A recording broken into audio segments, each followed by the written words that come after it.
Good morning, शुभ प्रभात, जय हिंद। सभी लोगों का आज के इस सेशन में बहुत बहुत स्वागत है। और आज हम अपने देश के 78वें स्वतंत्रता दिवस का आयोजन आज हम कर रहे हैं। हम लोग इसे मना रहे हैं। तो सबसे पहले तो आप सभी साथियों को हमारे 78वें स्वतंत्रता दिवस की ढेर सारी बधाई। और ईश्वर करे कि हमारा राष्ट्र यूं ही फलता फूलता रहे, यूं प्रगति करता रहे, यूं निरंतर आगे बढ़ता रहे। अ, आज एक विशेष सत्र है और साथ ही में अक्ष फाउंडेशन के द्वारा आज एक विशेष कैंपेन भी किया गया है, जिसमें कि आज पूरे दिन में लगभग 4 से 5 सेशंस ऑर्गेनाइज किए जाएंगे। जो सेशन सभी के लिए ओपन सेशन है और इसमें हमारे कोई भी साथी, चाहे वह अक्ष फाउंडेशन के नियमित जो सेशन है उसके साथ जुड़े हुए हों या ना जुड़े हुए हों, कोई भी साथी इसमें जुड़ करके और आज के इस सेशन का लाभ उठा सकते हैं। इसके साथ साथ में आज के दिन आरएपीसी का जो 1 साल का सब्सक्रिप्शन होता है, जिसका रेगुलर जो है हम लोग 3999 जिसका रेगुलर कंट्रीब्यूशन है, वह जो है आज 15 अगस्त तो केवल 1508 में यह रेगुलर कंट्रीब्यूशन आपके लिए अवेलेबल है पूरे 1 साल के लिए। तो हमारे वैसे भी साथी जिनका आरएपीसी का सब्सक्रिप्शन इस महीने के अंत तक भी खत्म होने वाला है, वे भी चाहें तो आज अपने इस सब्सक्रिप्शन को अगले साल 1 साल के लिए बढ़ा सकते हैं, केवल 1508 मतलब 1508 का कंट्रीब्यूशन करके। आज के लिए ये सुविधा आप सभी के लिए उपलब्ध है। ठीक है, आज एक बहुत ही महत्वपूर्ण विषय पे बात करने के लिए हम लोग इस सेशन में जुड़े हैं, सुबह के सेशन में, जो है हिंदी से संबंधित ई टूल्स के बारे में। ये इंटरव्यू पॉइंट ऑफ व्यू से तो बहुत ही ज्यादा महत्वपूर्ण टॉपिक है, क्योंकि फिलहाल इस समय जैसे हम लोग कल विश्व हिंदी दिवस के बारे में पढ़ रहे थे और विश्व हिंदी सम्मेलनों के बारे में पढ़ रहे थे, तो हम ये देख रहे थे कि 1996 के बाद से विश्व हिंदी सम्मेलन जो होने हुए 1996 में हुआ, फिर 1999 में हुआ, तो उस समय ही हिंदी में तकनीक और कंप्यूटर, है ना, तकनीक और कंप्यूटर में हिंदी किस प्रकार से प्रयोग की जाए इसकी बात की जाने लगी थी, है ना। तो उस समय से ही ये बात समझ में आने लगी और ये बात महसूस की जाने लगी कि बिना तकनीक और बिना कंप्यूटर पर हिंदी भाषा के लिए बिना सुविधाओं को विकसित किए हुए हम हिंदी भाषा का जैसा चाहे वैसा विकास नहीं कर सकते, क्योंकि यह बात उस समय महसूस कर ली गई थी कि आने वाले भविष्य में तकनीक और कंप्यूटर बहुत ज्यादा प्रभावी होने वाले हैं। मतलब कंप्यूटर तकनीक, तकनीक और कंप्यूटर मैं नहीं कहूंगा क्योंकि तकनीक तो पहले भी प्रभावी था, पर कंप्यूटर तकनीक, जो कंप्यूटर टेक्नोलॉजी है, कंप्यूटर प्रौद्योगिकी है, उसका बहुत ज्यादा प्रभाव बढ़ने वाला है। इस बात को महसूस किया जाने लगा था और इसीलिए उस समय से ही हिंदी में तकनीक की बात की जाने लगी थी और निरंतर धीरे धीरे आगे की तरफ बढ़ता गया और फिर बहुत सारे विकास इस क्षेत्र में हुए। इन बहुत सारे विकासों के बीच में एक जो सबसे महत्वपूर्ण बात थी वो ये कि ई टूल्स के माध्यम से अनुवाद को कैसे सुनिश्चित किया जाए। अनुवाद ई टूल्स के माध्यम से यदि हम करें तो इसका क्या लाभ होगा। इसका लाभ ये होगा कि यदि आप ई टूल्स के माध्यम से अनुवाद करते हैं तो आपके अनुवाद की समय सीमा कम हो जाएगी, एफिशिएंसी बढ़ जाएगी, आप ज्यादा सामग्री का अनुवाद कम समय में कर सकते हैं। जैसा कि हम सब जानते हैं कि एक अनुवादक के तौर पे हमारे लिए प्रशासनिक, यदि हम लोग सरकारी अनुवादक हैं तो 1750 शब्दों की सीमा सामान्य अनुवाद के लिए है और 1350 शब्दों की सीमा तकनीकी या अलग विधि प्रकृति के अनुवादों के लिए, मतलब तकनीक आप समझ लीजिए, तकनीकी अनुवादों के लिए 1350 शब्दों की सीमा है। 1350 या 1250, यदि मैं थोड़ा नंबर ऊपर नीचे हो रहा हूँ, पर यही है, इसी के आसपास। ठीक है, तो ये शब्द सीमा निश्चित की गई है, परंतु हमें आवश्यकता इससे ज्यादा है। यदि हमें इतनी बड़ी मात्रा में अनुवाद करना है, हमें प्रशासनिक इतनी बड़ी मात्रा में अनुवाद करना है, शैक्षणिक स्तर पर हमें इतनी बड़ी मात्रा में अनुवाद करना है, तो हमें इससे आगे बढ़ना पड़ेगा। इसके लिए हमें मशीन अनुवाद की आवश्यकता होगी और साथ साथ मशीन अनुवाद के साथ साथ में उस अनुवाद में एक्यूरेसी की भी आवश्यकता होगी कि वह अनुवाद न कि बड़ी मात्रा में हो बल्कि वह सटीक भी हो और शुद्ध भी हो। तो ये एक बहुत बड़ी चुनौती हमेशा से रही, क्योंकि अनुवाद हमेशा भाव की वस्तु होती है। अनुवाद में हम देखते हैं कि मैं हमेशा कहता हूं कि अनुवाद, ट्रांसलेशन इज एन आर्ट।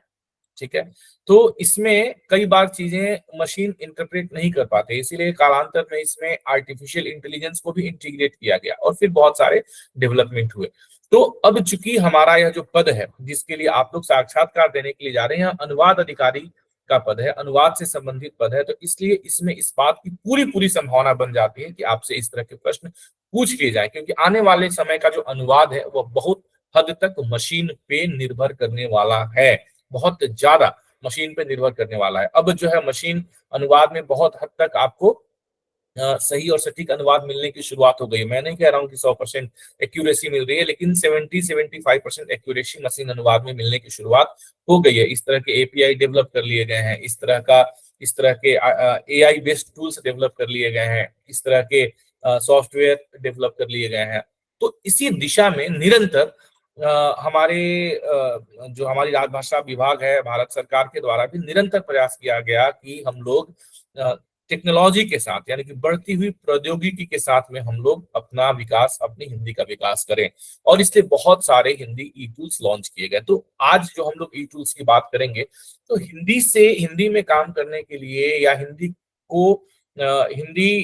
भाषा को कंप्यूटर या इंटरनेट पर लेकर के आने के लिए, या इसे प्रौद्योगिकी की भाषा बनाने के लिए वैसे तो वैश्विक स्तर पे बहुत सारे टूल्स डेवलप किए गए हैं, बहुत सारा विकास चल रहा है। अगर हम टेक्नोलॉजिकल एडवांसमेंट की बात करें तो ये बहुत बड़े पैमाने पर चल रहा है, परंतु हम लोग आज जो हमारी बातें केंद्रित होंगी, जो हम फोकस करेंगे, वो करेंगे प्रशासनिक कार्यों में किस प्रकार से हिंदी ई टूल्स की उसका अनुप्रयोग किया जा रहा है, इसके ऊपर आज हम बातें करेंगे। सामान्य तौर पे प्रतिदिन जो हम सेशन करते हैं उसमें हम लोग सेशन के पहले भाग में प्रतिदिन के करंट अफेयर्स को देख लेते हैं, परंतु आज हमें इस सेशन को अगले 1 घंटे में चूंकि समाप्त करना है, इसलिए हम लोगों ने करंट अफेयर्स वाले सेशन को होल्ड पे रखा है। उसे हम आज दिन में जो सेशन करेंगे उसमें हम कभी एक बार उसको कंडक्ट कर लेंगे, ठीक है। तो इससे पहले कि मैं सेशन शुरू करूं, मैं चाहता हूं कि आप में से कोई भी एक दो लोग अपना ओवरव्यू मुझे बताएं, जो बातें मैंने कही, जो भूमिका मैंने एक आपको बताई, कि आप लोगों को जब हम कहते हैं कि हिंदी ई टूल्स की बात हम जब करते हैं तो इससे क्या समझ में आता है। मतलब जैसे हमने एक शब्द बोला हिंदी ई टूल्स, तो आपको उससे क्या समझ में आया, एक मोटे तौर पे कोई भी अगर आप में से मुझे बता सकें तो। हिंदी ई टूल्स सर, मतलब ये शब्द में ही कुछ बात छुपी हुई है। ई टूल्स मतलब वो टूल जो इलेक्ट्रॉनिक रूप से चलाए जाते हो, जिसमें इंटरनेट की मदद लेकर के काम किया जाता हो। और अनुवाद को, राजभाषा को आगे बढ़ाने में अनुवाद की बहुत बड़ी भूमिका है। और वो अनुवाद इंसान जिस स्तर पर काम आता है उतनी तीव्रता से वो कर नहीं सकता है, इसलिए मशीन की मदद लेना, इलेक्ट्रॉनिक टूल्स की मदद लेना जरूरी हो जाता है ताकि काम में तेजी आए। और उसी वजह से आज बहुत सारे ऐसे ऐप्स हैं, सरकार ने भी कंठस्थ जैसे ऐप शुरू किए हैं, और इसके अलावा भाषिणी अनुवादिनी जैसे ऐप है, वो भी अनुवाद के काम को सरल बना रहे हैं।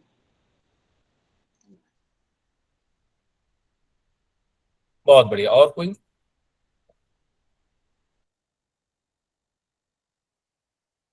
और कोई बताएं। जब हम हिंदी ई टूल्स बोलते हैं तो इससे आप क्या समझते हैं?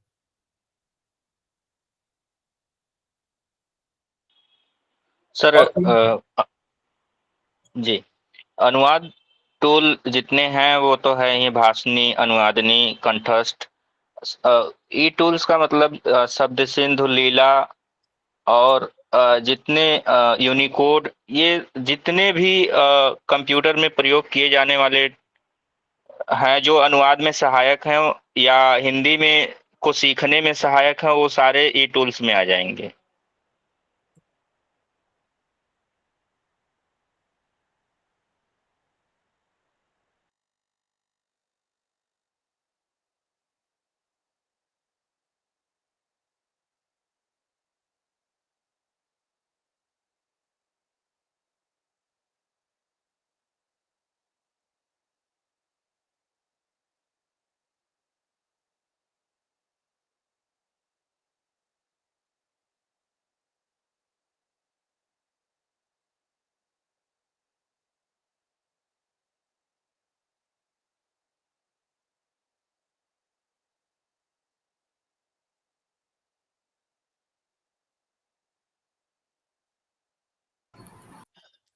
बिल्कुल ठीक बात है राजेश जी।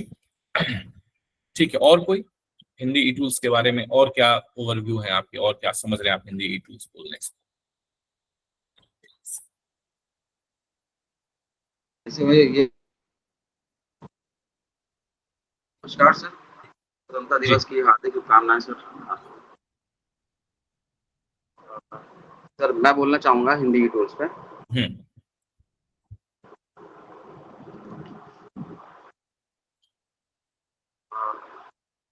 सर हिंदी टूल्स की अगर बात करें तो यदि हम टूल की परिभाषा समझें तो टूल का अर्थ यह हुआ कोई उपकरण जो हमारे कार्य को आसान बना दे और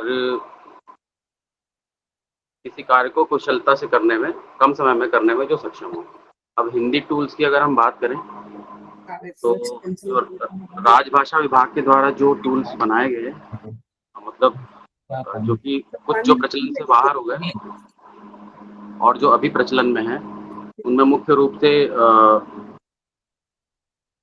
इंडस 2.0 और हिंदी शब्द सिंधु और जो हिंदी सीखने के लिए जो पाठ्यक्रम है लीला राजभाषा लीला प्रवाह, तो ये टूल हमें हिंदी के क्षेत्र में अलग अलग तरह के मतलब चाहे वो अनुवाद का क्षेत्र हो, चाहे वो शब्दकोश हो, चाहे वो हिंदी भाषा सीखने को लेकर के हो, इनमें हमें क्या करते हैं ये कि सहायता प्रदान करते हैं।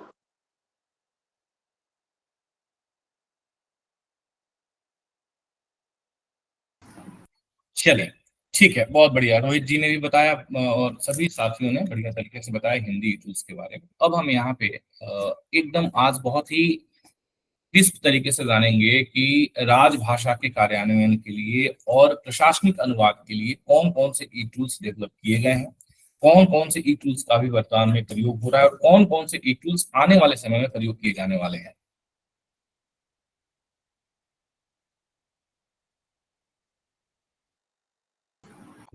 तो एक जो टॉपिक आपके इंटरव्यू के सिलेबस में दिया हुआ है दैट इज यूनिकोड।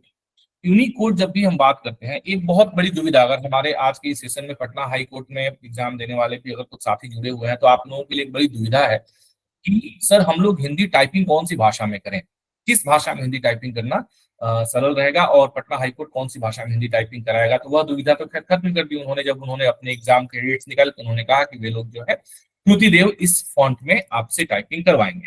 तो कृतिदेव क्या है और इसके अतिरिक्त और क्या क्या टाइपिंग करने के लिए फॉन्ट अवेलेबल है, जो जिन साथियों को पता है बहुत अच्छी बात है, जिनको नहीं पता है उनके लिए भी आज हम इस सेशन में बात करेंगे कि कृतिदेव फॉन्ट क्या है और क्यों कृतिदेव फॉन्ट को लगातार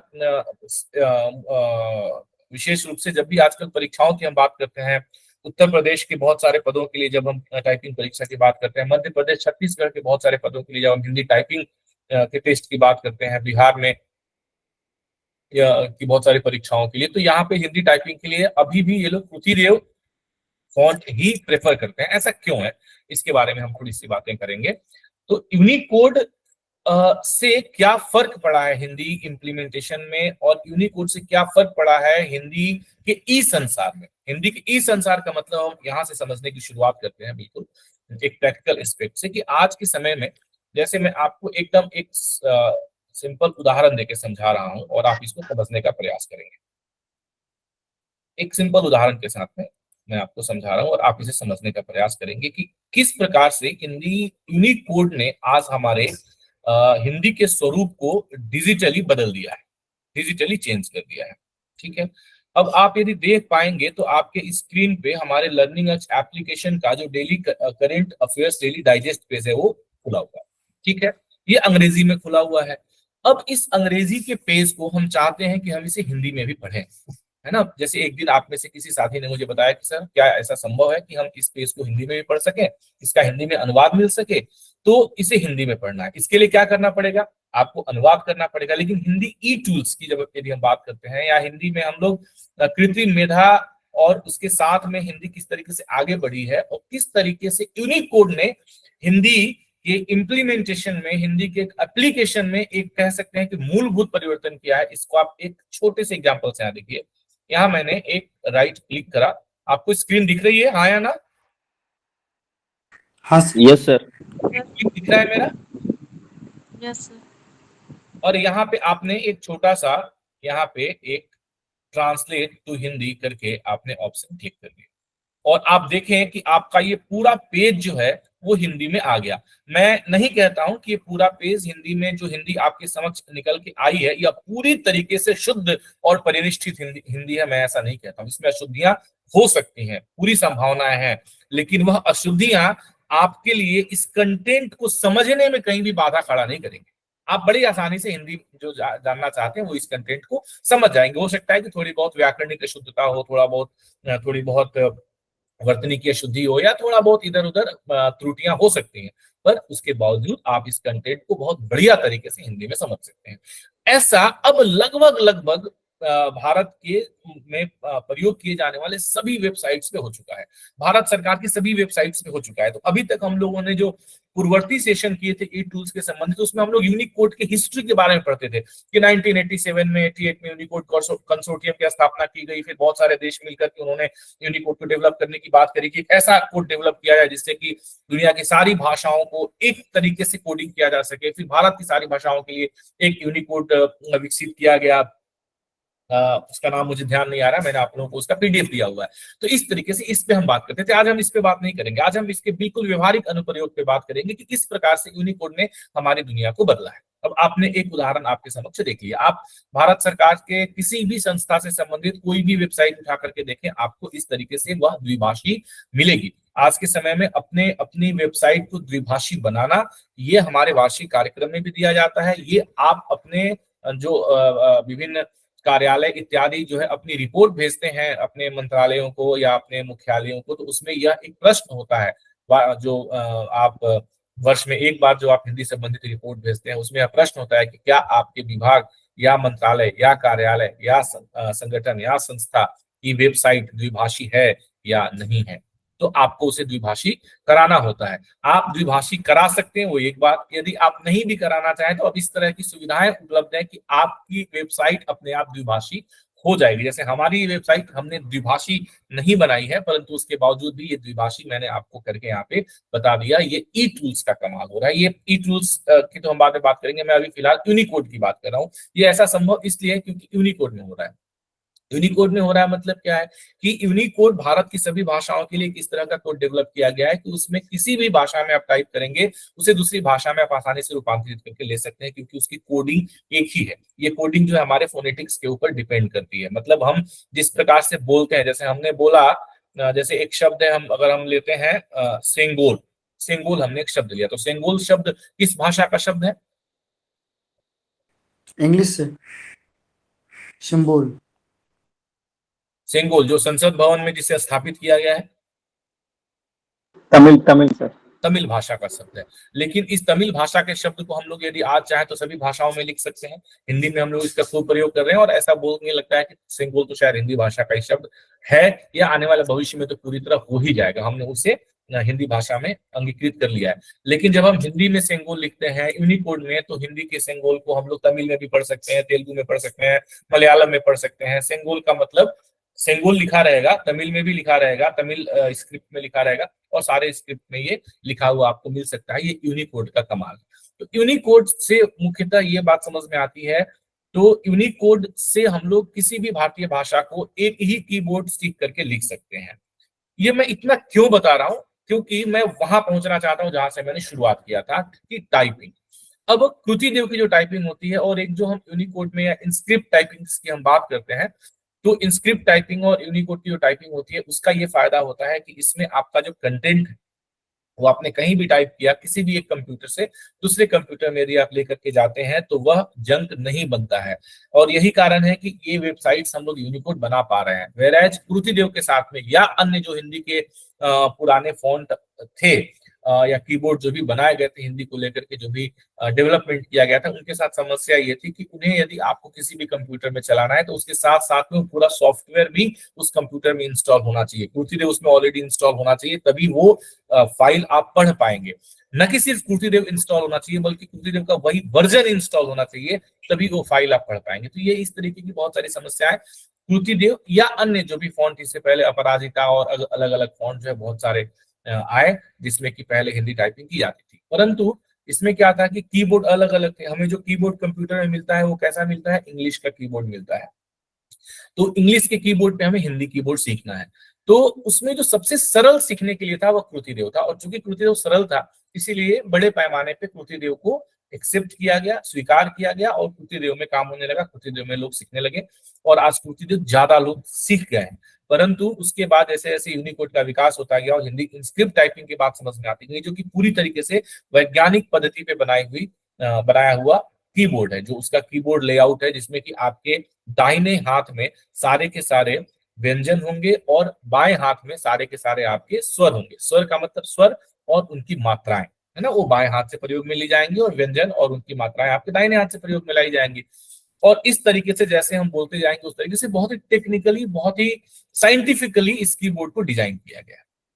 तो इस पे कार्य करना आसान है। तो बहुत सारे साथी पूछ रहे हैं मुझसे कि सर हम लोग तो इंस्क्रिप्ट पे टाइपिंग करना सीख गए हैं क्योंकि आसान है सीखना, आप कृतिदेव में कैसे करेंगे? तो मैंने ये सलाह भी दिया हुआ है कि आप एक बार रिक्वेस्ट कर सकते हैं, जो भी आपकी एग्जामिनिंग अथॉरिटी, अभी आपके पास समय है, आप एक बार रिक्वेस्ट कर सकते हैं, आप उनको रिक्वेस्ट मेल डाल सकते हैं कि अगर संभव हो तो कृतिदेव के साथ साथ में इंस्क्रिप्ट में भी टाइपिंग परीक्षा देने की सुविधा दी जाए, क्योंकि अल्टीमेटली हमारी टाइपिंग स्किल चेक करना है कि क्या हम टाइपिंग कर सकते हैं कि नहीं कर सकते हैं। हम कृतिदेव में कर रहे हैं कि इंस्क्रिप्ट में कर रहे हैं, इससे कोई ज्यादा फर्क नहीं पड़ता है। और अगर हम इंस्क्रिप्ट में कर रहे हैं तो ये ज्यादा अच्छी बात है, क्योंकि इंस्क्रिप्ट किसी भी कंप्यूटर में खुल जाएगा, किसी भी कंप्यूटर में, माइक्रोसॉफ्ट का कोई भी कंप्यूटर होगा वहां पे इंस्क्रिप्ट में टाइप किया हुआ मैटर आपका बहुत आसानी से एक्सेसिबल है, और उसके लिए कुछ अलग से सॉफ्टवेयर डालने की आवश्यकता नहीं होती है। किसी साथी का माइक ऑन है, प्लीज इसे ऑफ कर लें।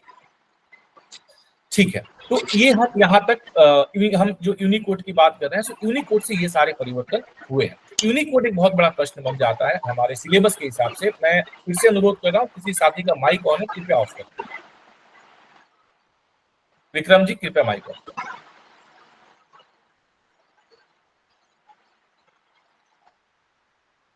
ठीक है, तो अब हम सीधे सीधे आते हैं कि जब हम हिंदी ई टूल्स की बात करते हैं और हम ये देखते हैं कि प्रशासनिक कार्यों में हिंदी ई टूल्स की क्या महत्ता है, या हम हिंदी ई टूल्स को किस प्रकार से प्रशासनिक कार्यों में प्रयोग कर सकते हैं, तो इसमें कुल 3 चीजें आती हैं। मैं इनको बोलता हूं 3 पिलर्स, 3 पिलर्स, है ना, as Hindi e tools for administrative Hindi implementation. ये 3 पिलर्स के रूप में अगर आप इसको याद रखेंगे और आप इसको समझने का प्रयास करेंगे और आप इसे बताएंगे इंटरव्यू में, तो ये आपके लिए बहुत फायदेमंद होने वाला है। तो ये 3 पिलर्स क्या है, इसको हम लोग एक बार देखते हैं। 3 पिलर्स क्या क्या है? तो 3 पिलर्स में जो पहला पिलर है जिसको मैं बोलता हूं, ये है भाषा। ठीक है, तो इसे हम कह सकते हैं भाषा शिक्षण, या इसे आप कह लीजिए ई भाषा शिक्षण, ई भाषा शिक्षण। ठीक है, दूसरी बात, क्योंकि कभी भी किसी भी भाषा में काम करने के लिए सबसे इंपॉर्टेंट क्या है आपका? उस भाषा को सीखना। अगर आप उस भाषा को नहीं सीख रहे हैं तो फिर आपके लिए बहुत मुश्किल है। दूसरी बात, उस भाषा का इनपुट कहां पर? कंप्यूटर में। कंप्यूटर में आपको भाषा को इनपुट करना पड़ेगा। और जो इसका तीसरा पिलर है, ये है अनुवाद। अनुवाद, इसके बीच में एक और चीज आती है, that is called drafting. But drafting में ये आपका नॉलेज बेस्ड पार्ट है। इसमें मतलब ई टूल्स की कोई बहुत ज्यादा आवश्यकता नहीं है, ये आपको बेसिकली ड्राफ्टिंग सीखना होगा। ये अगेन आपकी भाषा से भी जुड़ी हुई चीज है, भाषा से जुड़ी हुई चीज है ड्राफ्टिंग, और ड्राफ्टिंग आपको ड्राफ्टिंग के तरीके सीखने पड़ेंगे, वो अलग है। तो ये 4 चीजें यदि किसी व्यक्ति के पास में है ना, तो वो बहुत आसान से प्रशासनिक कार्य हिंदी में कर सकता है। क्या क्या? एक तो भाषा, हिंदी आपको आती हो। दूसरा, भाषा का इनपुट, यानी कि किस प्रकार से जो है भाषा को हम लोग कंप्यूटर में यूज करेंगे। और तीसरा क्या आ जाता है आपका? तीसरा आ जाता है अनुवाद, यानी कि यदि कोई सामग्री पहले से ही दूसरी भाषा में, तो उसे हम लोग हिंदी में, या हिंदी से अंग्रेजी में, या किसी अन्य भाषा से हिंदी में किस प्रकार से लेकर के आएंगे, तो ये अनुवाद हो गया। और इसके बीच में ड्राफ्टिंग आती है। तो फिलहाल हम लोग ड्राफ्टिंग की बात नहीं करेंगे, फिलहाल हम लोग ये 3 पिलर्स की बात करेंगे, भाषा, इनपुट और अनुवाद। ठीक है, अब भाषा शिक्षण की जहां तक हम बात करते हैं, तो इसके लिए ना निरंतर गवर्नमेंट ऑफ इंडिया, राजभाषा विभाग ने निरंतर प्रयास किया हुआ है कि हम लोग भाषा शिक्षण के लिए कार्य करें। तो इसके लिए हम लोगों ने क्या देखा था? हिंदी शिक्षण योजना के अंतर्गत बहुत सारे पाठ्यक्रम देखे थे, आया ना, बहुत सारे पाठ्यक्रम देखे थे। तो इन सारे पाठ्यक्रमों के लिए फिर इसमें ई टूल्स की क्या महत्ता है, इसके लिए मैंने आपको तब भी बताया था और अब भी बता रहा हूँ। इसके लिए लीला, ठीक है, learning Indian languages through artificial intelligence, या एक ई टूल, एक ई पोर्टल डेवलप किया गया सीडैक पुणे के द्वारा और भारत सरकार के राजभाषा विभाग के द्वारा मिलकर के। इसके पीछे उद्देश्य क्या था कि कोई आवश्यक नहीं है कि प्रत्येक कर्मचारी जो हिंदी सीखना चाहता है वो हिंदी शिक्षण संस्थान में आ ही पाए या उसका कार्यालय उसे रिलीव कर ही पाए। बहुत बार रिलीव नहीं कर पाते हैं, बहुत बहुत सारी समस्याएं होती हैं, परंतु फिर भी यदि किसी को हिंदी सीखने की इच्छा है तो वह ऑनलाइन स्वयं शिक्षा के माध्यम से, इसको सेल्फ लर्निंग प्लेटफॉर्म्स बोलते हैं, वह अपने कंप्यूटर में बैठे बैठे लीला सीख सकता है। ठीक है, learning Indian languages through artificial intelligence. मैंने पिछले क्लास में जब मैं राजभाषा विभाग के बारे में बात कर रहा था तो मैंने आपको लीला का इंटरफेस भी खोल के दिखाया था, हाँ या ना? यदि हाँ तो एक बार आप मुझे ओके साइन दे दें। मैं फिर भी हमेशा ये बात कहता हूं कि लीला का इंटरफेस आप अपने आप से खुद से कंप्यूटर में जरूर खोल करके देखें कि लीला का इंटरफेस कैसा है, लीला दिखता कैसा है, जिसमें कि आप अलग अलग 14 भारतीय भाषाओं से हिंदी किस प्रकार से सीख सकते हैं। अब हमारे वे साथी जो जैसे मान लीजिए आपसे इंटरव्यू में इस तरह का प्रश्न पूछ लिया जाता है कि आप को दक्षिण भारत में एक हिंदीतर भाषी प्रदेश में आपकी नियुक्ति कर दी गई ESIC में, AIEPFO में, और वहां पर आपके पास जितने भी कर्मचारी हैं उसमें से 70-80% लोग केवल उस क्षेत्र के ही हैं जो हिंदी नहीं जानते, हिंदी भाषा नहीं जानते हैं, तो आप क्या करेंगे? अब आप उनको हिंदी शिक्षण योजना के तहत आपका काम तो है उनको प्रशिक्षण दिलवाना, लेकिन इतनी बड़ी मात्रा में सभी लोगों को प्रशिक्षण दिलवाने के लिए आप भेज देंगे तो आपके कार्यालय का काम हैम्पर हो जाएगा, पहली बात। दूसरी बात कि यदि आप कहेंगे कि सर मैं रोस्टर बना के 2-2, 3-3 को भेजूंगा, तो ऐसे तो मान लीजिए कि 70-80 लोग हैं, तो कितने साल लग जाएंगे सभी लोगों को हिंदी सीखने? तो बहुत मुश्किल है। तो इसके लिए आपके पास आप क्या सोल्यूशन है? तो आपका क्या सोल्यूशन होगा कि महोदय इसके लिए हम लोग ई टूल्स का सहायता लेकर के और हिंदी लीला के माध्यम से learning Indian languages through artificial intelligence, यह एक प्लेटफॉर्म है। इसके अतिरिक्त भी एक प्लेटफॉर्म है हिंदी प्रवाह, जिसमें कि और बेहतर तरीके से, मतलब लीला में तो आप बिल्कुल बेसिक सीखेंगे, प्रबोध प्रवीण और आपका प्राग प्रबोध प्रवीण, और प्रवाह में जो मैं ड्राफ्टिंग की बात कर रहा था, हिंदी ड्राफ्टिंग की बात कर रहा था, तो उस तरह की ड्राफ्टिंग के जो शब्द इत्यादि है वह आप प्रवाह में सीख सकते हैं, मतलब वह आप एक अपर लेवल की भाषा को आप सीख सकते हैं। तो ये इस तरीके से आपका लीला और प्रवाह, तो ये दो आपके प्लेटफॉर्म है। यदि आप उन लोगों को इस बारे में सलाह देना चाहते हैं जो प्रशासनिक कार्य नहीं भी कर रहे हैं फिर भी नहीं भी कर रहे हैं, उनको हिंदी सीखना है, तो मैंने आप लोगों को जब केंद्रीय हिंदी संस्थान आगरा के बारे में जब मैं पढ़ा रहा था तो वहां पर भी मैंने आप लोगों को एक स्वयं प्रभा करके जो हम लोगों ने, मैंने आप लोगों को बताया था, एक ई टूल्स है जो कि केंद्रीय हिंदी संस्थान आगरा के द्वारा विकसित किया हुआ ई टूल है। उस ई टूल के माध्यम से भी आप हिंदी घर बैठे बैठे सीख सकते हैं। ये इतने अच्छे लर्निंग प्लेटफॉर्म है जिसके माध्यम से आप घर बैठे बैठे सीख सकते हैं। लगातार निरंतर यह प्रयास भी किया जा रहा है कि अभी तमाम सरकारी कार्यालयों में चूंकि बहुत सारे जो पाठ्यक्रम हैं, बहुत सारे जो कोर्सेज हैं, वह iGOT के माध्यम से कराए जा रहे हैं। तो iGOT भी एक बहुत बहुत ही महत्वपूर्ण, अगर हम लोग सेल्फ लर्निंग टूल्स की बात करेंगे तो उसमें iGOT भी एक बहुत ही महत्वपूर्ण सेल्फ लर्निंग टूल बनाया जा चुका है।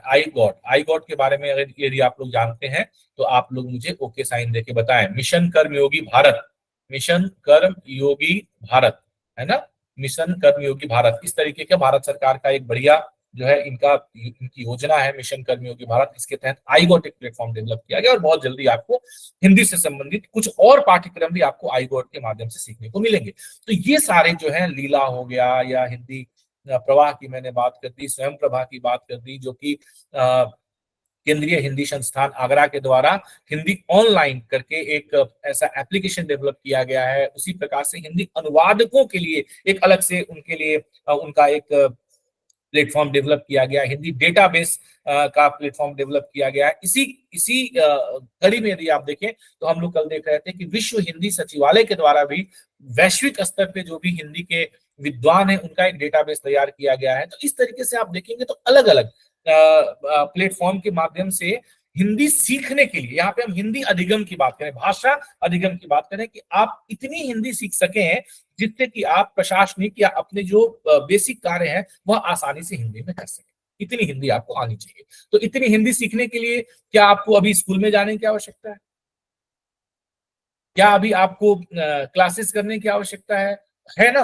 बिल्कुल, हिंदी प्रशिक्षण केंद्रीय हिंदी प्रशिक्षण संस्थान के द्वारा क्लासेस चलाई जाती है ना। प्रबोध प्रवीण प्राज्ञ, अरे मैं तो क्लास ए गस्टेड ऑफिसर हूँ, राजपत्रित अधिकारी हूँ, मैं क्या जा करके क ख ग घ पढ़ूंगा, क से कबूतर ग से गमला, अभी क्या पढ़ूंगा? अच्छा नहीं जाना है, नहीं कोई बात नहीं सर, आप बढ़िया तरीके से बैठिए और ये कंप्यूटर में देखिए। आप अगर मान लीजिए कि तमिल भाषी हैं या आप मलयालम भाषी हैं तो कोई समस्या नहीं है, आप बैठिए, मैं आपको ये खोल के दे देता हूँ। लीला आप इससे आराम से सीखिए और इसका प्रतिदिन का कोर्स इस तरीके से डिजाइन किया हुआ है, रोज इतना इतना सीखिए, प्रैक्टिस करिए, आपको कहीं किसी के पास जाने की आवश्यकता नहीं है। तो इतने आसान तरीके से अब हिंदी सीखने का कार्य किया जा सकता है पहले, ठीक है।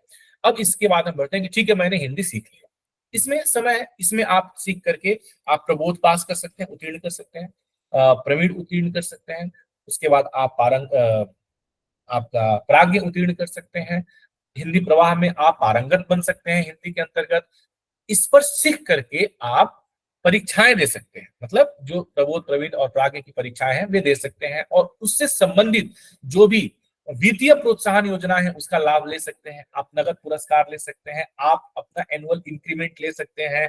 और इसके लिए ये भी बहुत अच्छी बात है कि यदि आप स्वयं शिक्षण कर रहे हैं, सेल्फ लर्निंग कर रहे हैं, तो जो लोग जाकर के क्लासरूम पाठ्यक्रम कर रहे हैं उनसे आपको 5% कम भी अंक आएंगे, फिर भी आपको ये सारी वित्तीय प्रोत्साहन योजनाएं मिलेंगी। ये आपके लिए नहीं है, ये आप ऐसा बताएंगे अपने जो भी आपके कर्मचारी इत्यादि आपके कार्यालय में है। तो ये एक सॉल्यूशन आप रखेंगे अगर आपसे इस तरह का प्रश्न आपके साक्षात्कार में पूछ लिया जाता सर है। जी सवाल ये था, लीला और लीला हिंदी प्रवाह, ये दो चीजें जो है इनके बीच का अंतर नहीं समझ आ रहा। लीला आपने बता दिया सेल्फ लर्निंग है, तो वहीं हिंदी लीला हिंदी प्रवाह जो है उसमें क्या अंतर है फिर? देखिए, लीला सेल्फ लर्निंग है, लीला में आप बेसिक भाषा सीखते हैं, ठीक है, और हिंदी प्रवाह में उसी भाषा को, मतलब उन्हीं चीजों के थोड़े से एडवांस वर्जन को सीखते हैं आप। ड्राफ्टिंग कैसे करना है वो सारी चीजें आप हिंदी प्रवाह, भाई नाम से स्पष्ट है ना, प्रवाह, जहां पे आपको हिंदी की फ्लुएंसी मिल जाएगी। और लीला में क्या है कि बिल्कुल बेसिक पाठ्यक्रम आपको वहां पे सीखने को मिलेगा, ठीक है। प्रवाह पे जाकर के आप उसका बढ़िया तरीके से अभ्यास कर सकते हैं। अगेन फिर से मैं इस बात को आपसे कहूंगा कि मैंने करके देखा है, आप खुद करके देखें। ये इजिली एक्सेसिबल प्लेटफॉर्म्स है, भले ही भारत सरकार की वेबसाइट है लेकिन इसे कोई भी व्यक्ति देख सकता है, चाहे वो भारत सरकार का कर्मचारी अधिकारी हो या ना हो, वो अभी उसे पढ़ सकता है, देख सकता है। तो ये सबके लिए उपलब्ध प्लेटफॉर्म है, तो जाकर के देखने में क्या बुराई है, एक बार आप लोग इसे देख लीजिए। तो ये हो गया आपका लीला हिंदी प्रवाह। उसके अतिरिक्त हमने आपको लीला हिंदी प्रवाह, उसके अतिरिक्त हमने आपको बता दिया केंद्रीय केंद्रीय संस्थान आगरा के द्वारा हिंदी ऑनलाइन हिंदी अनुवाद के लिए भी उनका अपना ऑनलाइन प्लेटफॉर्म है। और इस तरीके से बहुत सारे वर्चुअल प्लेटफॉर्म क्रिएट किए गए हैं, ई टूल्स क्रिएट किए गए जिससे कि आप हिंदी सीख सकते। तो इसके अतिरिक्त दो और टूल्स जिसकी बात अभी की थी शुरुआत में राजेश जी ने, भाषिनी और अनुवादिनी, ये अभी हाल फिलहाल में ही लॉन्च किए गए हैं, ठीक है। अनुवादिनी आईआईटी मद्रास के द्वारा लाया गया है और भाषिनी अगेन भारत सरकार के ministry of electronic and ministry of information technology, उस मिनिस्ट्री के कोलेबोरेशन के साथ में इसे लाया गया है, जिसमें कि आप भाषा का इंटरप्रिटेशन देख सकते हैं, साइमल्टेनियस इंटरप्रिटेशन देख सकते हैं, मतलब सेम टाइम कोई बोले और सेम टाइम उसे दूसरी भाषा में इंटरप्रेट करके ये ई टूल्स आपको सुना देंगे। तो अब जो भाषा का बैरियर अक्रॉस द नेशन था ना, वह लगभग खत्म हो गया है। अगर आप केरला में जा रहे हैं और यदि केरला में जाने के बाद में आपको वहां मलयालम में बात करनी है और आपको मलयालम नहीं आती है, कोई समस्या नहीं। मैं रहा हूँ केरला में 3.5 साल मैंने वहां पे सेवा दी है और वहां बहुत समस्याएं उस समय आती थी मलयालम और हिंदी और इंग्लिश में। हालांकि केरला क्योंकि एक बहुत ही मतलब ज्यादा एजुकेटेड स्टेट है, वहां पे लोग बहुत ज्यादा शिक्षित हैं और अंग्रेजी अच्छे से जानते हैं, इसलिए रिमोट एरियाज में भी अंग्रेजी बोलने पे लोग थोड़ा बहुत तो समझ जाते थे, लेकिन पूरी तरीके से बातों को समझा पाना बड़ा मुश्किल था। अब जब हमारे पास में आज के समय में भाषिनी सॉफ्टवेयर आ गया है, भाषिनी एप्लीकेशन आ गया है, जो कि आपके मोबाइल गूगल प्ले स्टोर तक में उपलब्ध है, उससे आप डाउनलोड कर ले, आप हिंदी बोलेंगे उधर मलयालम सुनाएगा, वो उधर से मलयालम बोलेंगे आप उसको हिंदी में सुनेंगे। तो ये कितना मतलब कितना बढ़िया ये कितनी अच्छी व्यवस्था हिंदी टूल्स के माध्यम से अब की जा रही है, हो रही है। वैसे ही अनुवादिनी एप्लीकेशन भी अनुवाद के लिए, वृहद स्तर के अनुवाद के लिए यह निरंतर कार्य करता है। इसे अभी हाल ही में कुछ दिन पहले इसे पूरी तरीके से आप मतलब प्रयोग के लिए ओपन कर दिया गया। इसे आईआईटी मद्रास के द्वारा अन्य संस्थाओं के कोलैबोरेशन में डेवलप किया गया है। तो ये दो सॉफ्टवेयर जो बिल्कुल नए हैं, इसकी बात राजेश जी की, इसके बारे में मैंने आपको बता दिया। ठीक है, अब हम लोग सिस्टमेटिकली आगे बढ़ते हैं। तो हमने भाषा शिक्षण की बात कर ली कि भाषा शिक्षण के लिए क्या क्या हिंदी की टूल्स हमारे पास उपलब्ध है। अब भाषा शिक्षण के बाद यदि हम आगे बढ़े तो दूसरा आ जाता है इनपुट, जिसकी बात हम लोग शुरुआत में कर रहे थे कि ठीक है सर, हमने भाषा तो सीख लिया, लेकिन अब इस भाषा को हम लोग कंप्यूटर के अंतर्गत डालेंगे कैसे? कैसे मतलब कैसे डालेंगे क्या है? तो हमने जब कंप्यूटर सीखा तो उस समय तो कंप्यूटर में हमने ASDF और ये क्या होता है ASDF और ये जो भी इसी कीबोर्ड को सीखा, LKJH, मतलब ये ऐसा वाला सेमीकोलन LKJ, ऐसे यही होता है ना जब आप सीखते हैं। तो आपको जब आपका जो टाइपिंग ट्यूटर है वो बोलता है कि देखो ASDF और इधर क्या था सेमीकोलन LKJH, है ना ये, और फिर इसके बाद टक टक टक टक टक सीख लिया आपने। अब इसमें हिंदी कैसे इनपुट करेंगे, क्या तरीका है? तो इसके लिए बहुत सारे तरीके आज के समय में उपलब्ध है। मतलब आज के समय में कोई भी कर्मचारी हिंदी भाषी हो, हिंदीतर भाषी हो, केवल इस वजह से कि सर हमको इनपुट करना नहीं आता, वो हिंदी काम करने से नहीं भाग सकता। क्या क्या तरीके हैं मैं आपको बताता हूँ। सबसे पहला तरीका है, एक तो सामान्य तरीका, आप हिंदी इंस्क्रिप्ट की टाइपिंग सीख लो। इंस्क्रिप्ट की टाइपिंग सीख लो। एक बार फिर से मैं कहना चाहूंगा कि आप अब अपने किसी भी कार्यालय के कर्मचारी को, अधिकारी को कृतिदेव या किसी अन्य सॉफ्टवेयर से हिंदी सीखने के लिए बिल्कुल आप मत सलाह दीजिएगा। आप सीधे सीधे कहिएगा सर अगर आपको सीखना है तो आप इंस्क्रिप्ट टाइपिंग पे सीखें। यदि कोई व्यक्ति 15 मिनट प्रतिदिन इंस्क्रिप्ट टाइपिंग पे अभ्यास करता है, प्रैक्टिस करता है, तो 15 दिनों में वह इंस्क्रिप्ट टाइपिंग में बिल्कुल पारंगत हो जाएगा। ये मेरी व्यक्तिगत आपको गारंटी, व्यक्तिगत गारंटी, पर्सनल गारंटी। यदि कोई व्यक्ति ईमानदारी से 15 मिनट रोज हिंदी टाइपिंग करने का अभ्यास इंस्क्रिप्ट कीबोर्ड पे करता है, 15 दिनों में वह इसमें पारंगत हो जाएगा। ये बात मैं कृतिदेव के बारे में नहीं कह सकता हूं क्योंकि मुझे कृतिदेव की टाइपिंग नहीं आती है, ना मैंने उसे कभी सीखने का प्रयास किया है, ना ही मैं उस कीबोर्ड को जानता हूं, लेकिन मैं इंस्क्रिप्ट के बारे में जानता हूं। और इंस्क्रिप्ट कीबोर्ड में 15 दिन is more than sufficient to learn this keyboard. ठीक है, सीखने के लिए मैंने पहले भी बताया है, मैं दोबारा भी आप सबको बता रहा हूं, indiatyping.com, indiatyping.com, ये एक वेबसाइट है। श्री बालेंदु दधीच जी हैं जो कि वर्तमान में डायरेक्टर है माइक्रोसॉफ्ट के, है ना, भाषा के, मतलब माइक्रोसॉफ्ट के भाषा विंग के, भाषा सुगम्यता विंग के भी डायरेक्टर है। अभी तो मेरे ख्याल से उनको एशिया जोन का भी डायरेक्टर हाल फिलहाल में नियुक्त किया गया है मेरी जानकारी के अनुसार। तो पहले वो भारत के लिए थे, अब उनको एशिया के लिए नियुक्त किया गया है, या इस तरीके से कुछ है। तो उनका ये खुद का बनाया हुआ उनकी अपनी वेबसाइट है indiatyping.com। इसमें जाकर के आपको बहुत सारे मतलब ऑप्शंस मिलेंगे जिसमें कि आप इंस्क्रिप्ट पे टाइपिंग सीख सकते हैं। इसमें आप कृतिदेव पे भी टाइपिंग सीख सकते हैं, अन्य रेमिंगटन पे भी टाइपिंग सीख सकते हैं, लेकिन वह एडवाइजेबल नहीं है। आप इंस्क्रिप्ट पे टाइपिंग सीख लें। इसी टूल पे, जो टूल को मैंने आपको बताया, ई टूल पे, यानी कि indiatyping.com, हालांकि यह सरकारी ई टूल नहीं है, व्यक्तिगत मतलब निजी है, उसके बावजूद भी यदि आपके पास कहीं इस तरह की कोई समस्या खड़ी हो जाती है, मान लीजिए कि ये सारी जो बातें हैं ये आपके पद ज्वाइन करने के बाद की हैं, परंतु मान लीजिए कि हिंदी टूल्स में कोई गहन चर्चा शुरू हो गई और आपसे अचानक पूछ लिया गया कि ठीक है, अगर आपको टाइपिंग के बारे में इतना ही पता है, इंस्क्रिप्ट और कृतिदेव, आप बताइए कि यदि आपके पास कोई सामग्री आ गई जो कृतिदेव में टाइप की हुई है और आपको उसे इंस्क्रिप्ट में चेंज करना है, क्योंकि आपके पास और कोई उपाय है नहीं इंस्क्रिप्ट में उसे बदलने के सिवा, तो आप क्या करेंगे? क्या ऐसा संभव है? तो जी हाँ, इसका विकल्प भी है कि आप कृतिदेव में टाइप की हुई सामग्री को आप इंस्क्रिप्ट में चेंज कर सकते हैं, इंस्क्रिप्ट में टाइप की हुई सामग्री को आप कृतिदेव में चेंज कर सकते हैं, या किसी भी जो थोड़े ज्यादा, मतलब एकदम से कोई ऐसा फॉन्ट हो कि जो बहुत पुराना हो तो उसकी बात मैं नहीं कर रहा, पर ज्यादातर जो प्रचलित फॉन्ट रहे हैं उनसे हम लोग इंस्क्रिप्ट में बदल सकते हैं, इसकी भी सुविधा उपलब्ध है। तो इंस्क्रिप्ट टाइपिंग सीखने की बात मैंने यहाँ पे कर ली। जी नहीं, मैं तो टाइपिंग नहीं सीख सकता हूँ। अब तो क्या मेरी उम्र 45 साल हो गई, 48 साल हो गई, मैं तो अब तक इंग्लिश में टाइपिंग करते हुए आया, मैं तो नहीं सीख सकता। हिंदी आती है मुझे, मैं हिंदी भाषी क्षेत्र से रहने वाला हूँ, मैं हिंदी में काम कर सकता हूँ, लेकिन मुझे टाइपिंग नहीं आती है। आप बताओ क्या करना है? आप करके दो तो मैं कर लूंगा काम। अरे आपको हिंदी आती है ना? बोला हाँ। बोला हिंदी को अंग्रेजी में कैसे लिखेंगे? हिंदी को अंग्रेजी में कैसे लिखेंगे? तो क्या बोलेंगे? बोलेंगे ऐसे लिख देंगे HINDI। बोला ये आपको आता है? बोला आता है। बहुत बढ़िया, बहुत अच्छी बात है, आपके लिए मेरे पास बहुत अच्छी सुविधा उपलब्ध है। बोला क्या जी? बोला आप न हिंदी में आप क्या कर सकते हैं, तो आप हिंदी में फोनेटिक टाइपिंग कर सकते हैं। ठीक है, क्या कर सकते हैं? फोनेटिक टाइपिंग कर सकते हैं। फोनेटिक टाइपिंग कैसे करेंगे? बस अब दिखा रहे हैं करके आपको फोनेटिक टाइपिंग। आइए,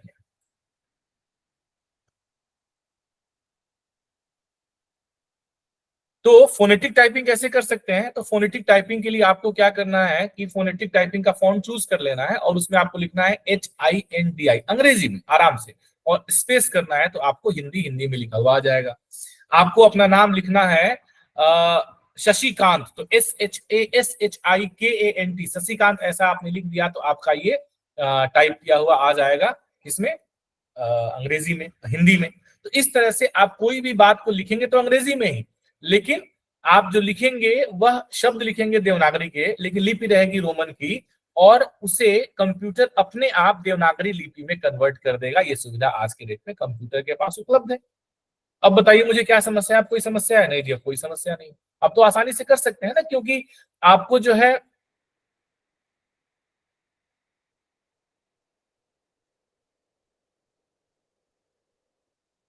है इंग्लिश कीबोर्ड को चेंज करने की आवश्यकता नहीं है। आप इंग्लिश कीबोर्ड के माध्यम से ही आप ये सारा कुछ टाइपिंग कर सकते हैं। ठीक है, ये हमारा दूसरा तरीका हो गया। और टाइपिंग कैसे कर सकते हैं? टाइपिंग करने के और क्या क्या तरीके हैं, जैसा मैं आपको बताया।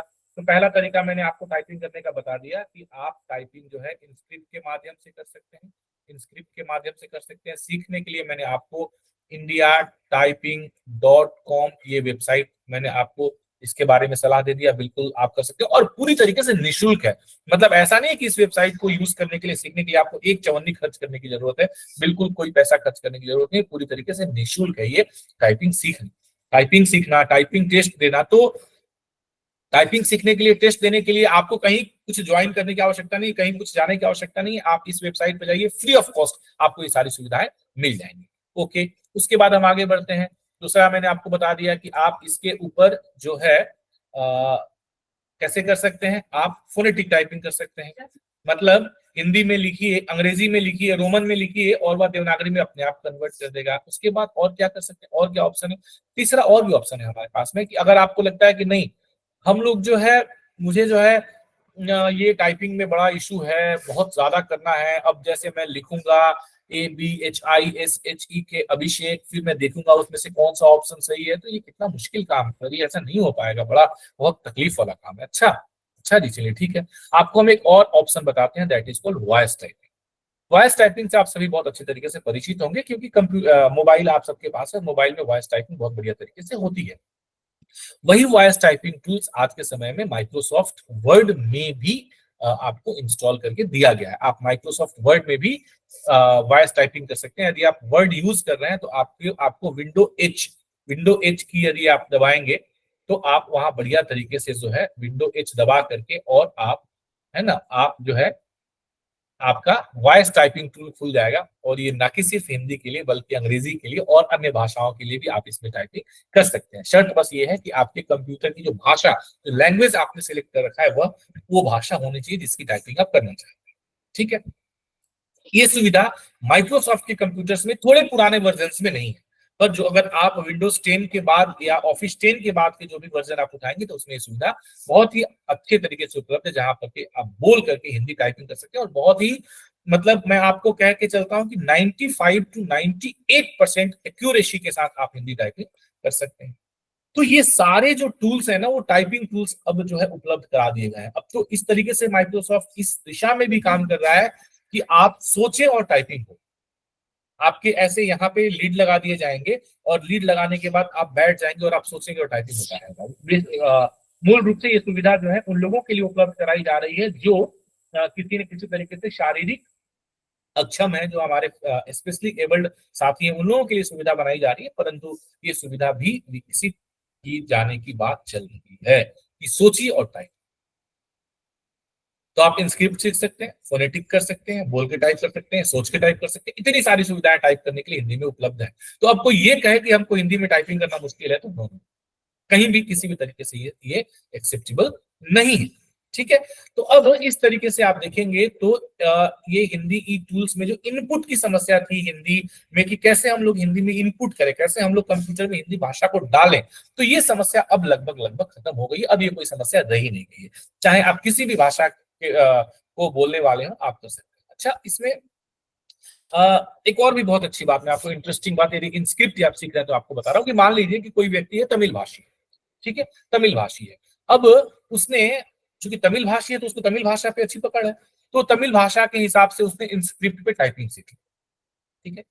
या हिंदी वाले का ही मैं उदाहरण लेके बढ़ता हूं आपको, तो उससे आप रिलेट करके बाकी भाषाओं से समझ जाएंगे कि हिंदी पे आपने सीख लिया इंस्क्रिप्ट की टाइपिंग। अब मैंने जैसा आपको बताया कि आप एक हिंदी कीबोर्ड सीख करके 14 भारतीय भाषाओं में टाइपिंग सीख सकते हैं एक साथ में, भले ही भाषा आपको आती हो कि नहीं आती हो, उससे कोई फर्क नहीं पड़ता है। तो ऐसा कैसे होगा कि जैसे आपने मान लीजिए कि हिंदी में सीखा और कोई आपको मैटर तमिल में टाइप करना है, हालांकि आपकी आपकी ड्यूटी में नहीं आता है वो, पर कहीं कुछ ऐसी स्थिति बन जाती है कि आपको तमिल में ही टाइप करना है। जैसे ईएसआईसी ईपीएफओ में आप जाएंगे, हिंदी भाषी क्षेत्रों में जाएंगे, तो वहां पे क्या होता है, जैसे कुछ कोई ऐसी सामग्री होती है जिसे आपको त्रिभाषा में निकालना होता है, कोई उपाय नहीं मिल रहा है कि उसके लिए तमिल कहां से लेकर के आए, और एक ही बात है, एक लाइन का कोई सेंटेंस है, ठीक है। जैसे मान लीजिए कि एक सेंटेंस है, बिना अनुमति के प्रवेश निषेध, और इसे 3 भाषाओं में करना है। अब इसके लिए तो आप स्पेशली तमिल ट्रांसलेशन की सर्विसेज लेने के लिए तो जाएंगे नहीं कि भैया तमिल ट्रांसलेटर के जो प्राइवेट सर्विसेज है उससे मैं इसको अनुवाद कराऊंगा, नहीं।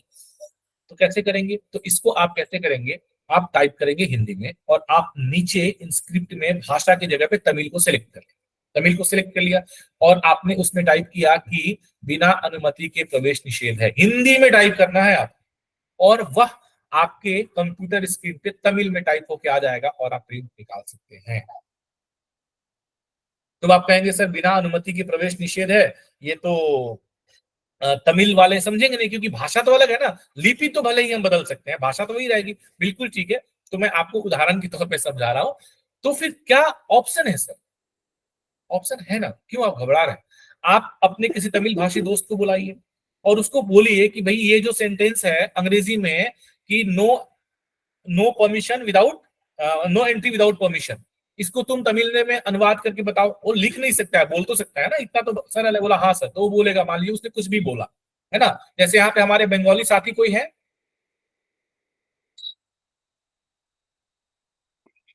हाँ सुनीता जी बताइए, तो अगर इस बात को हमें हिंदी बंगाली में कहना हो बिना अनुमति के प्रवेश निषेध है, तो कैसे बोलेंगे आप?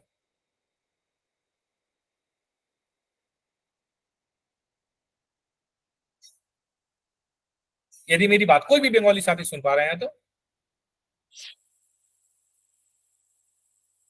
या किसी अन्य भाषा के मतलब हिंदी के अतिरिक्त हिंदी तक किसी भाषा के साथी यदि मेरी बात सुन पा रहे हैं और यदि वो बोल पाए तो इस वाक्य को,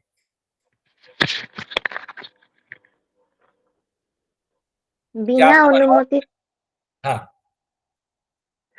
बिना अनुमति प्रवेश निषेध, बिना अनुमति के प्रवेश निषेध, ये आपने बंगाली भाषा में। तो अभी क्या है, मुझे तो हिंदी आती, मुझे बंगाली नहीं आती, तो मैं क्या करूंगा, बिना अनुमति के प्रवेश निषेध, तो बिना मैं क्या करूंगा, ब छोटी ई, न आकार की मात्रा, अ न छोटा उ, म त छोटी ई, अनुमति क एकले ऐसे करके मैं पूरा टाइप कर दूंगा। ये मैं कर रहा हूं हिंदी में ही, देवनागरी में ही मैं कर रहा हूं, लेकिन जो छपेगा वह बंगाली में छपेगा, क्योंकि भाषा मैंने बंगाली सेलेक्ट कर रखी है। इंस्क्रिप्ट और यूनिकोड का कमाल है, तो छप जाएगा बंगाली में। अब आपका हिंदी हो गया जो आपने कर दिया, इंग्लिश आपने कर दिया, और बंगाली आपने सिर्फ उससे सुना सुना सुना और सुन करके आपने टाइप हिंदी में ही किया, छप गया बंगाली में। अब हो गया काम आपका, अब उससे प्रिंट आउट निकाले और चिपका दे, इसके लिए किसी और की आवश्यकता तो है नहीं। तो ये सब कुछ दक्षता जो हम कहते हैं ना, वो इन छोटी छोटी ई टूल्स को सीख करके हम ला सकते हैं। और फिर लोग बोलेंगे वाह क्या अनुवादक है हमारा, क्या शानदार, हो तो हिंदी इंग्लिश तमिल तेलुगु सब कर लेते हैं। समझ में आ रहा है? अनुमति छड़ा प्रवेश निषेध, हाँ ठीक है, तो वट एवर जो भी चीजें हैं, तो इस तरीके से यदि आप देखें, जैसे जैसे आप लोग देवनागरी में लिख लेते हैं ना किसी भी भाषा को, हिंदी को हम देवनागरी में सॉरी रोमन में लिख लेते हैं, किसी भी भाषा को हिंदी को भी रोमन में लिख लेते हैं, लिखते ही हैं। जैसे अभी सुनीता जी ने बंगाली को रोमन में लिख दिया, तो जैसे उन्होंने बंगाली को रोमन में लिखा तो उसके लिए क्या किया, उन्होंने रोमन कीबोर्ड का यूज किया ना। तो वैसे ही हम लोग इंस्क्रिप्ट कीबोर्ड का यूज करेंगे, उन्हीं फोनेटिक्स वाले शब्दों को यूज करने के लिए, मतलब लेटर्स को यूज करने के लिए, ध्वनियों को मैं बोलूंगा, लेटर के बजाय ध्वनि बोलना ज्यादा उचित होगा, उन्हीं ध्वनि को यूज करने के लिए मैं उसको टाइप करूंगा और वह उसी भाषा में आ जाएगा। यह अब इतना आसान हो चुका है, input has become very easy. तो इससे अब क्या संबंध है सर इम्प्लीमेंटेशन का? संबंध ये है कि ये जो हम लोग हिंदी में कर रहे हैं यही तो वो भी कर सकते हैं ना। कौन? जो हमारे हिंदी भाषी साथी हैं, कि भाई आप तमिल में ही सीख लो ना, और उसके बाद हिंदी में जैसे आप सोचो या बोलो, है ना, या थोड़ा बहुत पढ़ पाओ। जैसे आपने हिंदी पढ़ना सीख लिया भाषा के माध्यम से, अब उसमें लिखा है बिना अनुमति के प्रवेश निषेध है, आप पढ़ रहे हैं, अब उसका आपको क्या करना है, इनपुट करना है। तो आपने तमिल में सीखा है, एक्चुअली तमिल में सीखा, हिंदी में सीखा कुछ नहीं होता है, वो सीखना एक ही होता है स्क्रिप्ट में, यही तो इसका जादू है। तो आपको तमिल में ही टाइप करो, मतलब आप उसको क्या बोलोगे, आप तमिल में ही टाइप करो, लेकिन भाषा चूंकि हिंदी से है तो हिंदी में आ जाएगा। वो तमिल में ब ई न आ नु म ती ई प्रवेश, वो तमिल में टाइप करेंगे अपने हिसाब से, वो छपेगा हिंदी, तो हिंदी में काम हो जाएगा। थोड़ी बहुत त्रुटि हो सकती है, बहुत कम, लेकिन ज्यादा त्रुटि की संभावना नहीं है, और धीरे धीरे वो उसको समझने में उनको आने लगेगा, क्योंकि वो हिंदी समझना और पढ़ना सीख चुके हैं हिंदी भाषा शिक्षण के माध्यम से। तो ये बहुत आसान बना देगा आपके काम को। अब हम यहाँ पे हिंदी इनपुट की बात जो हमने करी, इसके बाद में आ जाता है कि आप ड्राफ्टिंग कैसे सीखेंगे। भैया अच्छे अच्छे लेटर को हमें ड्राफ्ट कैसे करना आएगा, इतनी हिंदी तो हमें आती नहीं है। तो ड्राफ्टिंग के लिए एक तो मैंने प्रवाह बता दिया, हिंदी प्रवाह पे जाकर के आप थोड़ी बहुत ड्राफ्टिंग सीख सकते हैं, और नहीं तो आपको क्या करना है, अनुवाद सीखिए। सामान्य तौर पे क्या होता है प्रशासनिक कार्यालयों में कि पहले के जो कार्य हुए हैं उन्हीं को हम लोग कॉपी पेस्ट करके आगे चेंज करके, सामान्य तौर पे इस तरीके से काम चलता रहता है। तो ऐसा आप कर सकते हैं। कैसे? ठीक है, पहले तो सर इंग्लिश में हो रहा था, तो अभी उसको हिंदी में कैसे करेंगे? नया ड्राफ्ट करने के लिए तो इतना मेरे को हिंदी आता ही नहीं, थोड़ा बहुत तो मैं सीख गया चलेगा, लेकिन पूरी ड्राफ्टिंग करने के लिए तो भाषा पे अच्छी पकड़ आती होनी चाहिए, निश्चित तौर पे होनी चाहिए, अदरवाइज अच्छी ड्राफ्टिंग होगी ही नहीं। और अगर हमें किसी अपने उच्चाधिकारी को कोई पत्र भेजना है तो हम बिल्कुल निम्न स्तरीय भाषा में पत्र भेज भी नहीं सकते हैं। तो क्या तरीका है? तरीका है ना, बिल्कुल चिंता करने की आवश्यकता नहीं है। अब यहाँ पे हमारे तीसरे पिलर की जो हम बात करते हैं, अनुवाद, उसकी महत्ता यहाँ पे आती है कि मुझे धारा 3(3) का कोई एक दस्तावेज है, उसे हिंदी इंग्लिश करना है, इंग्लिश में है उसे हिंदी में करना है, या कोई मूल पत्राचार में करना चाह रहा हूं जो पहले से हो रखा है, उसको मुझे अब दूसरी भाषा में करना है। कौन सी भाषा में? हिंदी भाषा में करना है। तो क्या करना है, आप अनुवाद कर लीजिए। अनुवाद कैसे कर लेंगे? अनुवाद करने के लिए तो दुनिया भर के आपके टूल्स मौजूद हैं। हमारे साथी हैं रोहित जी, रोहित जी ने मुझे ये एक पीडीएफ बना के काफी दिन पहले भेजा था। मैं इसके ऊपर कोई चर्चा नहीं करूंगा आपसे, बस एक बार मैं आपको इसकी एक झलक दिखा देता हूं कि आज के डेट में आप देखें तो अनुवाद के लिए कितने सारे टूल्स उपलब्ध हैं। आंग्ल भारती, कारपोरा आधारित मशीनी अनुवाद, ये सब पुराने समय में लिनक्स से विंडो के लिए इन लोगों ने शुरू किया था, ये पूरी इसकी हिस्ट्री आ गई। फिर मंत्रा सीडेक मुंबई ने डेवलप किया था, फिर उसके पश्चात आप देखेंगे मंत्रा सीडेक पुणे ने दोबारा उसका एक अपडेटेड वर्जन वो लेकर के आए। फिर आंग्ल भारती आईआईटी कानपुर और सीडेक नोएडा ने मिलकर के किया था। फिर अनुवादक सुपर इन्फोसॉफ्ट दिल्ली के द्वारा लॉन्च किया गया था। फिर universal networking language IIT Mumbai के द्वारा अनुवाद के लिए इसे डेवलप किया गया था। फिर उसके बाद में शिव और शक्ति अंतरराष्ट्रीय सूचना प्रौद्योगिकी संस्थान, मतलब IIIT हैदराबाद के द्वारा इसे शिव और शक्ति नाम से अनुवादक टूल लेकर के आया गया था।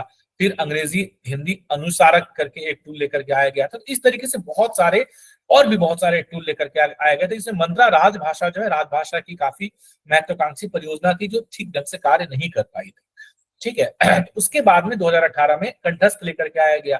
कंठस्थ जो है बेहतर काम कर रहे हैं। अभी अगर हम बात करें तो कंठस्थ काफी बेहतर काम कर रहे हैं, और इसको लेकर के पूरे अखिल भारतीय स्तर पे काफी सारे प्रयास किए जा रहे हैं। कंठस्थ के स्तर पे कंठस्थ के 2 वर्जन है ना, 2.0 भी लॉन्च किया जा चुका है, और उसके बाद कंठस्थ का अपग्रेडेड वर्जन पिछले वर्ष 2023 के अखिल भारतीय हिंदी सम्मेलन में पुणे में लॉन्च किया गया था, जिसमें कंठस्थ को ई ऑफिस के साथ में इंटीग्रेट कर दिया गया। ई ऑफिस मतलब अब केंद्र सरकार के सारे काम ई ऑफिस के जरिए हो रहे हैं। फाइलें फिजिकली मूव होनी बंद हो गई हैं और डिजिटली ई ऑफिस पे मूव हो रही हैं। तो वहां पे मूल रूप से नोटिंग लिखने के लिए, यानी कि जो आप टिप्पणी लिखते हैं उसके लिए हिंदी की आवश्यकता पड़ती थी, और इसका क्षेत्र के लिए 75% टारगेट भी है नोटिंग का।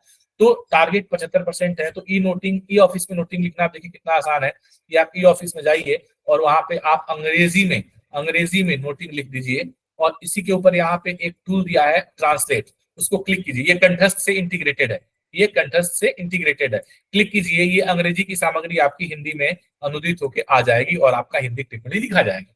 आपको कुछ करने की आवश्यकता नहीं है। अरे आपको स्क्रीन नहीं दिख रही थी क्या? हाँ, आपको कुछ करने की आवश्यकता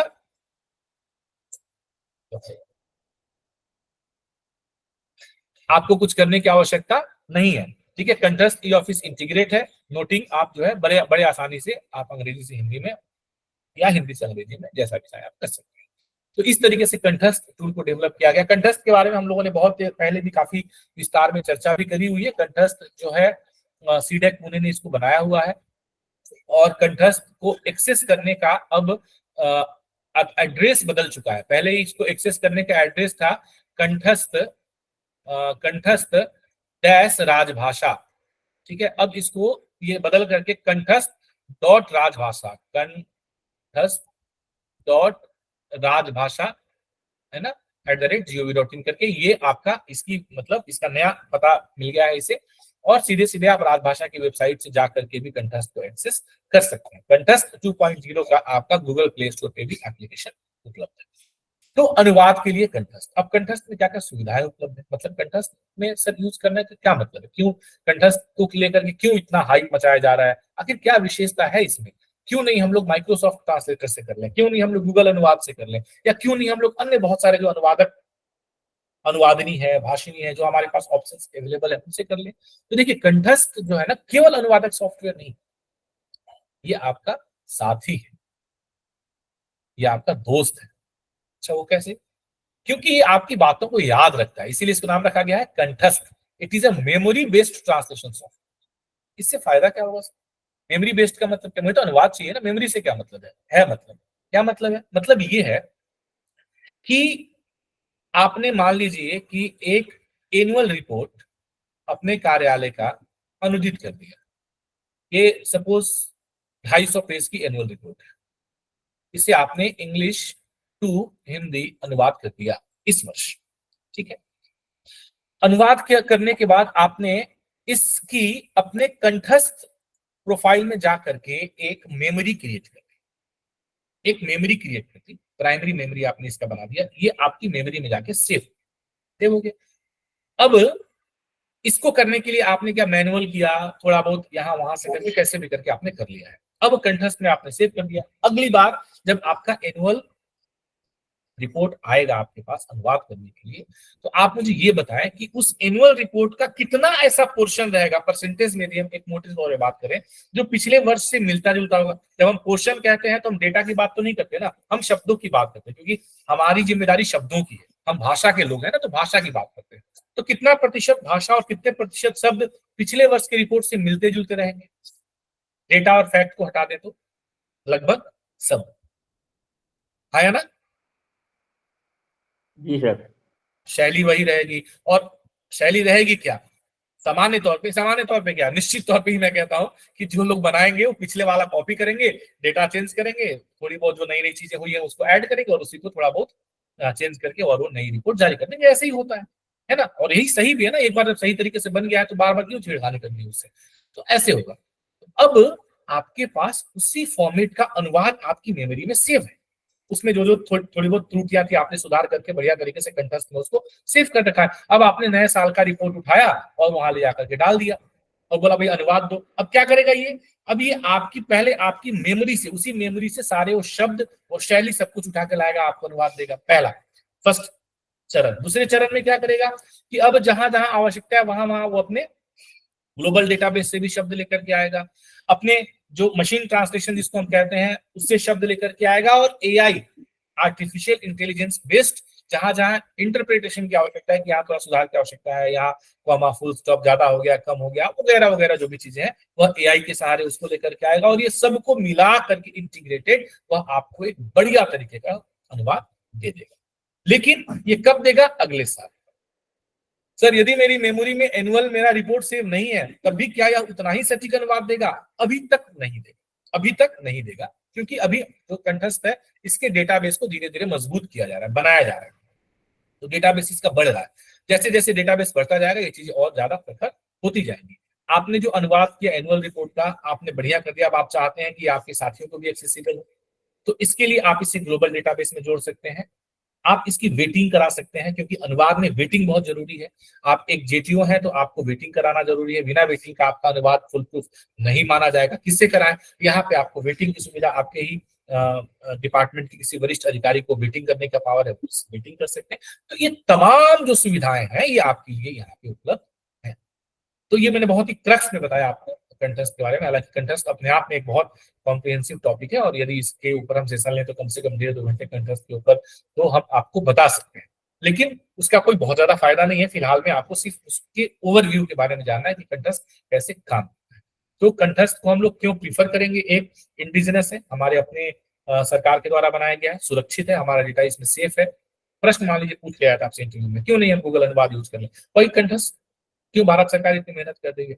महोदय, इंडिजिनस है, भारत सरकार का सॉफ्टवेयर है, हमारा डेटा इसमें सुरक्षित रहेगा। गूगल के पास कंठस्थ की क्षमता नहीं है, मतलब it can not memorize your translation, it will always produce in the way it has got in its database, not in the way you want it. लेकिन कंठस्थ हमेशा आपको उसी तरीके से देगा जैसा आप चाहते हैं। अगर एक बार आपने कंठस्थ को बोल दिया कि मुझे ये चार्ज का हिंदी, मुझे आरोप पत्र नहीं चाहिए, मतलब आरोप नहीं चाहिए, मुझे चार्ज का हिंदी चाहिए शुल्क, तो हर बार जब मैं तुमसे चार्ज पूछूं मुझे शुल्क बताओ, तो कंठस्थ हर बार शुल्क बताएगा। It will act as your friend.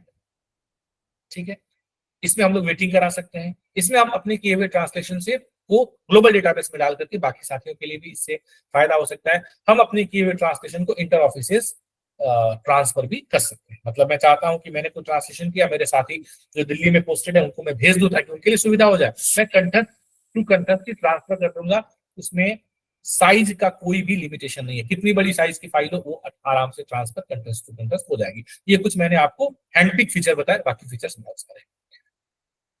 2-3 चीजें और, तो ये तो मैंने आपको 4 पिलर्स बता दिए कि भाई आप कंठस्थ के माध्यम से। अब कंठस्थ का यूज कहाँ करेंगे, अनुवाद का यूज कहाँ करेंगे? सबसे पहले राजभाषा अधिनियम की जब हम बात करेंगे, धारा 3(3) में बहुत आयत यूज होगा आपके कार्यालय में, क्योंकि हमेशा हिंदी इंग्लिश इंग्लिश हिंदी आपको करना रहेगा मुख्य रूप से। और उसके अतिरिक्त भी जैसे, और अगर मतलब आप लोग को ESIC EPFO में जा रहे हैं और भी संगठन में से कोर्ट्स वगैरह में और बाकी जगह पे, तो इसका प्रयोग होगा ही होगा। इसके अतिरिक्त 2 चीजें और हैं जो मैं आपको बताऊंगा, और उसके बाद हम लोग आज के इस सेशन को खत्म करेंगे, जिसने हिंदी के प्रयोग को और भी आसान बना दिया है।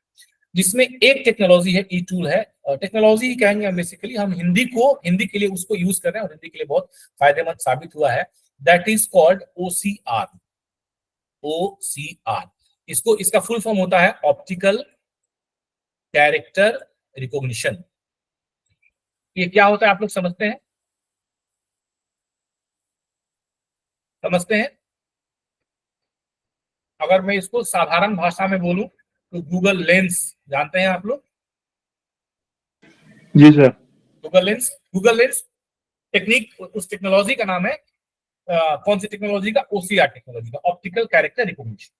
तो ये क्या करता है कि आपके किसी भी पिक्चर के शब्दों को, कैरेक्टर्स को पढ़ लेता है और उसे डिजिटल शब्दों में कन्वर्ट करता है। तो ये एक बहुत ही उम्दा किस्म की टेक्नोलॉजी है, जिससे आपका काम बहुत आसान हो जाएगा एक अनुवादक के।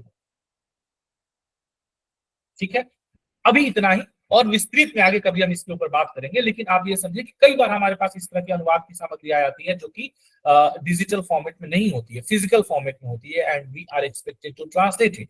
तो हम बोलते हैं कि सर हम तो 1250 1350 रोज कर सकते हैं, 1350 रोज कर सकते हैं, इससे अधिक तो हम कर ही नहीं सकते हैं। तो कहीं ना कहीं आपके कार्यालय की जो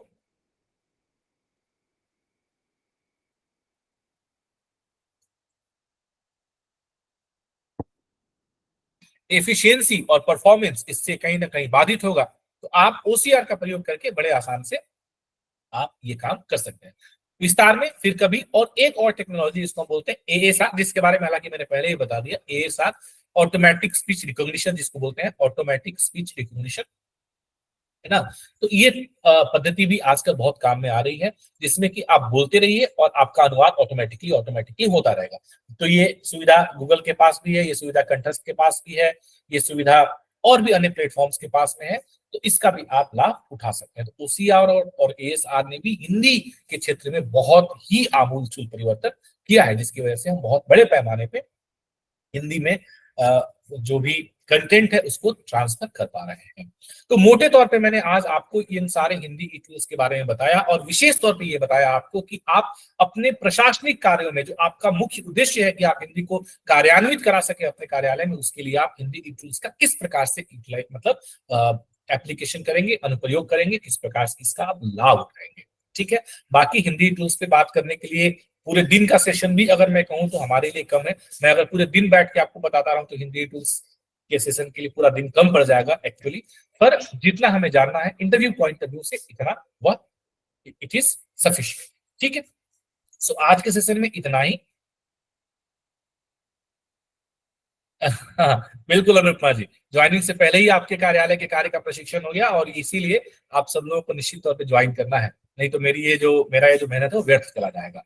तो आज के सेशन में इतना ही। आप सभी को एक बार फिर से 78वें स्वतंत्रता दिवस की ढेर सारी शुभकामनाएं।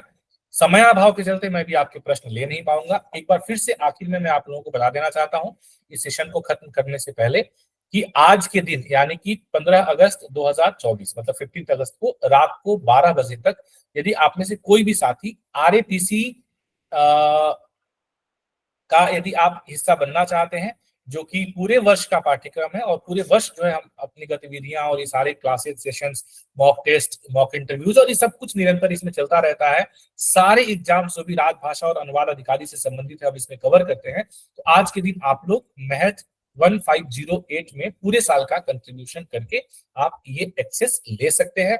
ये आप सब लोग ऑलरेडी हैं, जितने भी लोग हैं, जो नहीं है उनके लिए भी है, और आप अपने साथियों को भी ये बता सकते हैं। पहली बात। दूसरी बात ये कि आज on the occasion of 78th independence day हम लोगों ने अक्ष फाउंडेशन के जितने भी आज हमारे सेशंस होंगे सारे सबके लिए अवेलेबल है, फ्री ऑफ कॉस्ट। उसके लिए किसी को कोई कंट्रीब्यूशन देने की आवश्यकता नहीं है।